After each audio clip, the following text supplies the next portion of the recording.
गोष्टीचं नाव स्वामी फोटोसमोर पेटलेली अखंड ज्योत. चला तर आपण ही गोष्ट ऐकूया. आमचं घर फार मोठं नव्हतं. मातीच्या भिंती, जुनं छप्पर आणि घराच्या कोपऱ्यात एक छोटंसं देवघर. त्या देवघरात एकच फोटो होता आणि त्यांच्यासमोर आई दररोज पेटवायची एक छोटीशी पण अखंड ज्योत.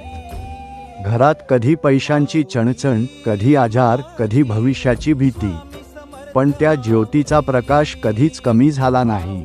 आई म्हणायची, ही ज्योत नाही रे, स्वामींची उपस्थिती आहे. पावसाळ्यात वारा जोरात असायचा, खिडक्यांमधून थंड हवा यायची. कधी कधी मला वाटायचं आज तर ज्योत विझेलच, पण कधीच विझायची नाही. एकदा घरावर मोठं संकट आलं.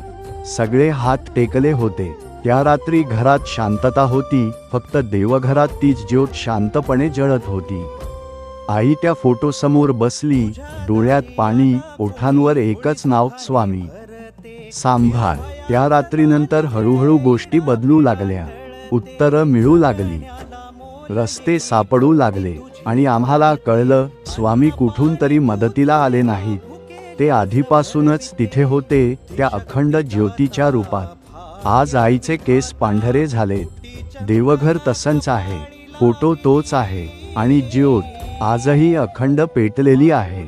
आता कळतं, ती ज्योत तेलावर जळत नाही, ती श्रद्धेवर जळते. स्वामी फोटोसमोर पेटलेली अखंड ज्योत म्हणजेच घरातला न विझणारा विश्वास.